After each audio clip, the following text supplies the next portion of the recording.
मैं खुद को दुनिया का सबसे बदकिस्मत इंसान समझता हूँ, क्योंकि जब तक मेरी माँ जिंदा रही मैंने कभी उसकी कदर ना की, उसे बहुत तकलीफें दी। आज वो मुझे छोड़कर जा चुकी है। मुझे हर वक्त उसकी याद आती है। सारी दुनिया मेरे लिए वीरान हो चुकी है। मैं बचपन से ही बहुत जिद्दी रहा हूँ। कभी स्कूल जाते हुए जिद करना, कभी खाना खाते हुए नखरे करना कि मुझे ये नहीं खाना है, वो नहीं खाना है। मुझे याद नहीं कि 8वीं क्लास तक मैंने कभी अपने हाथों से खाना खाया या अपने हाथों से कपड़े पहने। यहां तक कि जूतों की डोरी भी मैं अपने हाथों से नहीं बांधता था। मेरी माँ ही मेरे सारे नखरे देखती थी।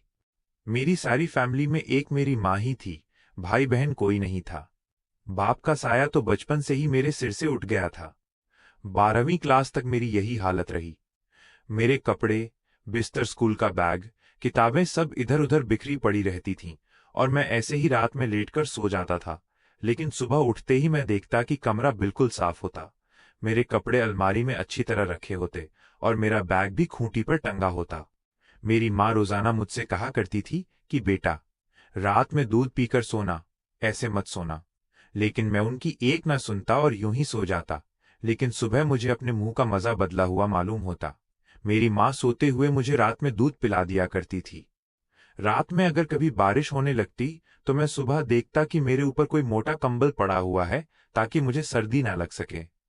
मुझे घर में हमेशा दो चीजों से बहुत ज्यादा चिढ़ थी।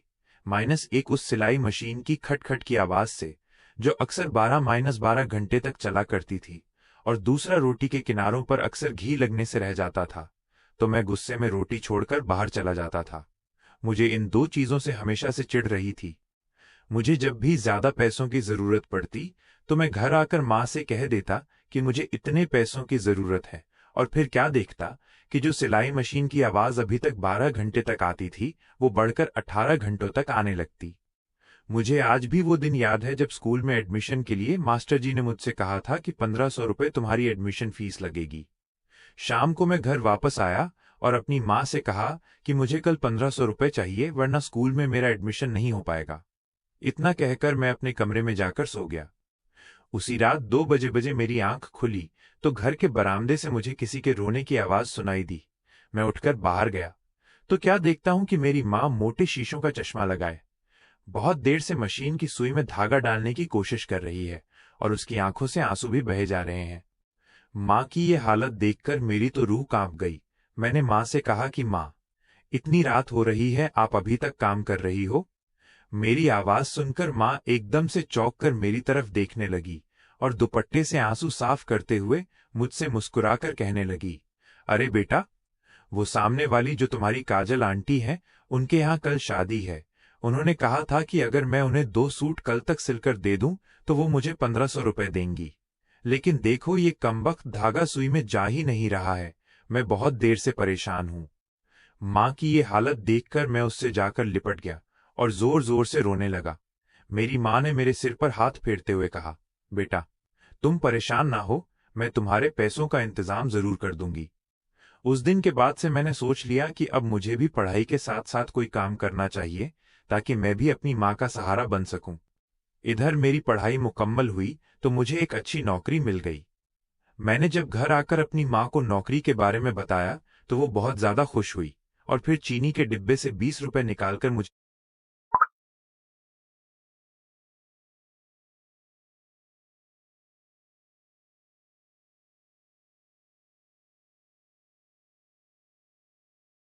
दिए और कहा, बेटा, जाओ जल्दी से इन पैसों से मिठाई ले आओ, मैं आज अपने हाथों से तुझे मिठाई खिलाऊंगी। एक दिन मुझे ऑफिस में बहुत ज्यादा काम पड़ गया और मैं रात में बहुत थका हुआ घर आया। मैं जूते पहने पहने ही बिस्तर पर लेट गया और फिर मेरी आंख लग गई। जब सुबह उठा तो मैं बड़ा हैरान हुआ, क्योंकि रोजाना रात में जूते उतार दिए जाते थे, लेकिन आज मेरे पैरों से जूते नहीं उतरे थे। मैं किचन में गया तो देखा आज खाना भी बना हुआ नहीं था। मैं माँ को पुकारने लगा, माँ, माँ, तुम कहाँ हो माँ? देखो, आज मेरा टिफिन भी तैयार नहीं हुआ है। जल्दी करो माँ, मुझे देर हो रही है। लेकिन पता नहीं क्यों माँ का कोई जवाब नहीं आ रहा था। मैं माँ के कमरे में गया तो देखा माँ आराम से बिस्तर पर सो रही है। मैं उसके पैरों को दबाकर उसे उठाने लगा, लेकिन माँ उठ नहीं रही थी। मैं उसके सर के पास गया और सर को दबाकर उठाने लगा। मैं बार बार उसे पुकार कर कह रहा था कि माँ, जल्दी उठो, मुझे भूख लगी है। रात में मैंने खाना भी नहीं खाया था। मेरा टिफिन भी तैयार नहीं हुआ है। जल्दी से उठो माँ। लेकिन पता नहीं मेरी माँ को क्या हो गया था कि वो उठने का नाम ही नहीं ले रही थी। बहुत देर के बाद मुझे मालूम हुआ कि आज रात मेरी माँ उठने के लिए नहीं सोई थी, बल्कि वो हमेशा के लिए सो चुकी थी। मेरी माँ मुझे छोड़कर जा चुकी थी। मैं वहीं खड़ा चीख चीख कर रोने लगा। मेरी सारी दुनिया लुट चुकी थी, क्योंकि मेरी माँ के सिवा कोई नहीं था। माँ के बगैर वो घर मुझे काटने दौड़ता था। इसलिए कुछ दिनों के बाद मैंने वो घर भी छोड़ दिया। आज मेरी माँ को मरे 3 साल हो चुके हैं। अब मुझे अपने कपड़े खुद धोना पड़ता है, खाना खुद ही बनाना पड़ता है। अगर रात भूखा सो जाऊं तो कोई मुझसे पूछने वाला नहीं कि बेटा भूखे क्यों सोए थे। उनकी अथक मेहनत, त्याग और बलिदान का मूल्य शब्दों में आंका नहीं जा सकता।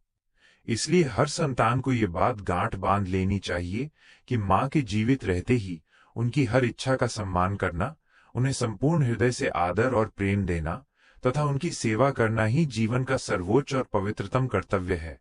समय निकल जाने के बाद केवल पश्चाताप ही बचता है।